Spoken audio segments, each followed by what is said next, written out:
This is New Patreon series number 63 in my group called Unraveling Yeshua's Hard Sayings. This is the saying, sell what you have and give to the poor, that is reported on all three of the Synoptic Gospels for the rich young ruler who approaches Yeshua. Let's see what we can learn about this. Where does this appear? Well, I said Matthew and Mark and Luke both report this. But the first time the story appeared was in Mark with a context. As Jesus started on his way, a man ran up to him and fell on his knees before him. Good teacher, he asked, what must I do to inherit eternal life? Why do you call me good? Jesus answered, no one is good except God alone. You know the commandments, you shall not murder. Teacher, he declared, all these I've kept since I was a boy. And Jesus looked upon him with fatherly love. The word is agapesin, to wish well or to take pleasure in someone. He looked upon him with fatherly love, and he says, one thing you lack, go sell everything you have and give it to the poor, and you will have treasure in heaven. Then come follow me. Now, note that Jesus denies he is good, or agathos, and declares God alone is agathos, good.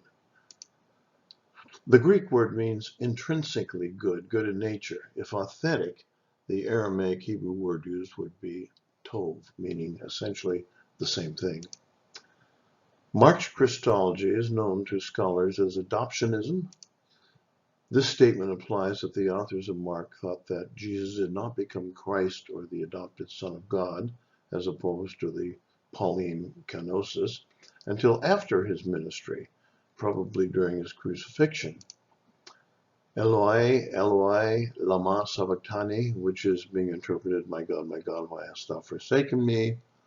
Therefore I will divide him a portion with the great, and he shall divide the spoil with the strong, because he poured out his soul unto death, and was numbered with the transgressors, and he bore the sin of many, and made intercession for the transgressors. This is quoted in Mark from Psalm 22. My God, why hast thou forsaken me?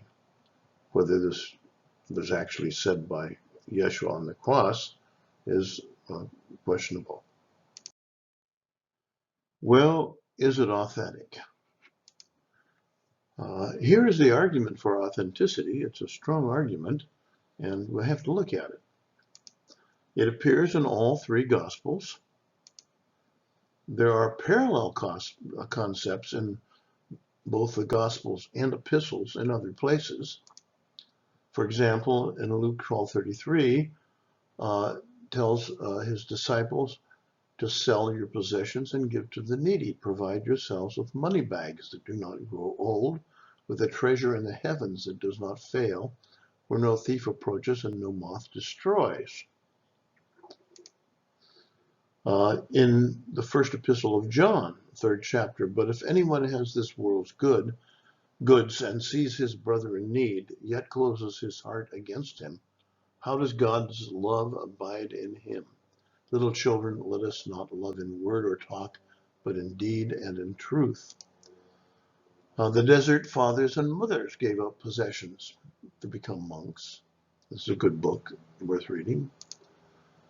And it's referenced by many apostolic fathers. For example, Clement of Alexandria, in his treatise called Who is the Rich Man Who Shall Be Saved, chapter 4, quotes the full story of Mark 10 about the rich man. Tertullian on monogamy in chapter 14, that rich man did go his way who had not received the precept of dividing his substance to the needy, and was abandoned by the Lord to his own opinion. The Diatessarontation quotes the entire Markan passage, including give to the poor and thou shalt have treasure in heaven. And Augustine in the Harmony of the Gospels in chapter 13 says, the story of the rich man whom thou is addressed sell, to whom the word is addressed, sell all that thou hast. Now, this was assumed to be authentic from early times in the Christian church. There is no scholarly argument for its authenticity, but there are many attempts to explain the saying to a troubled laity who didn't want to sell all they have and give it to the poor.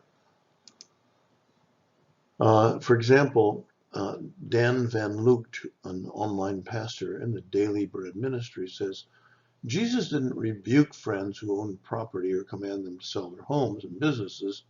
In fact, he often ate with people and stayed at their homes. Friends like Mary and Martha or Zacchaeus, the publican, were clearly not among the poor. He was even buried in the newly excavated tomb of Joseph Arimathea, a wealthy member of the Sanhedrin. So there are many attempts to explain the saying.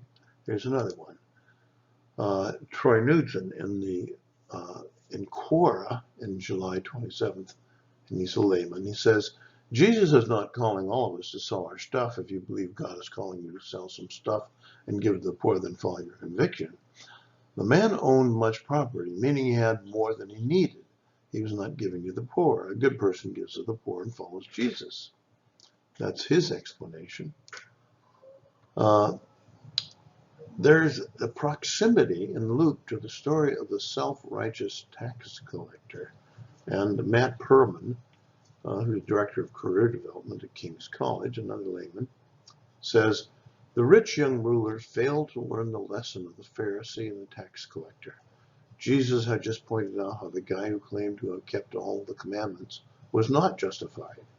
He then told us how we do become justified, namely by acknowledging that we are sinners like the tax collector rather than law keepers. It is after this that the rich young ruler comes to Jesus and says, what must I do to inherit eternal life? When Jesus says, you know the commandments, and the rich young ruler responds, all these have I kept from my youth, he is echoing the Pharisee from the passage just a few verses earlier. He, like the Pharisee, thinks he is a law keeper, a Torah keeper. A scholar might argue that the writer of Luke may have composed the story of the rich ruler to further clarify the one about the tax collector, but as far as I know, no scholar has ever advanced that theory. However, the saying was not declared to be authentic by the Jesus Seminar. So let's examine why. Why scholars consider the saying to be inauthentic, and I agree with them. How the story would have appeared in Yeshua's Hebrew Aramaic language if we put it into that language. This is from the Jerusalem perspective. Well, it would look like that, and it would be translated in this way. A man approached Yeshua and questioned him as follows, Teacher, what good can I perform to obtain eternal life? Yeshua replied, why do you refer to a deed as good? Call only one thing good, the Torah. That, by the way, was a ruling that many rabbis had made at that time. You know how to obtain eternal life. Keep the commandments. Do not commit adultery. Do not murder. Do not steal. Do not give false testimony. All these have I kept since I was a child, the man interrupted. At that, Yeshua said, there is something more you should do. Give away all you have to charity. From now on, God will supply all your needs. And become my disciple. Having received Yeshua's reply, he went away disappointed, since he was very wealthy. When Yeshua saw how the rich man departed, he said, how difficult it is for a rich person to join my band of disciples. It is easier for a camel to pass through a needle's eye. The disciples heard, and Petros, Peter, exclaimed, look at us, we have left everything to become your disciples. You have done the right thing, Yeshua replied. Indeed, all who have left family, livelihood, and possessions to join my band of disciples will in this life get much, much more than what they have given up, and in the final redemption, eternal life. Now, this is how it would have appeared in Yeshua's Hebrew Aramaic. Now, why do some scholars consider the saying to be inauthentic? What's wrong with the story?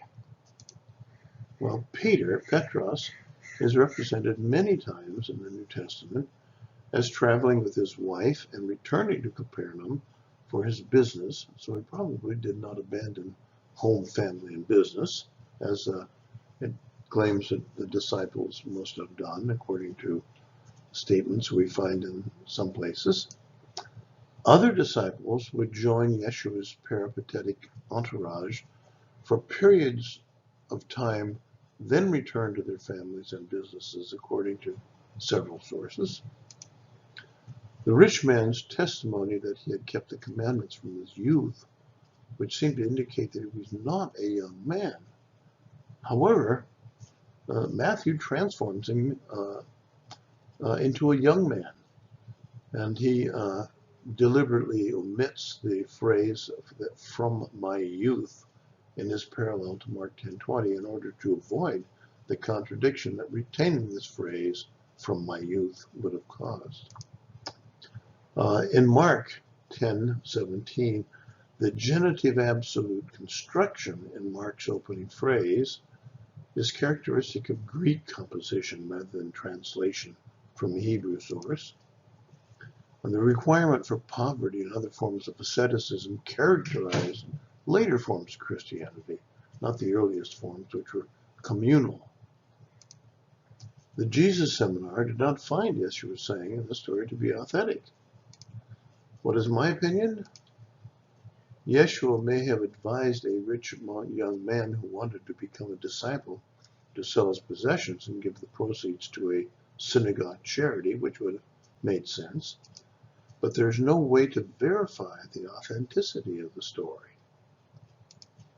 It's more likely to have developed in early Christian Haggadah, be fictional, in other words.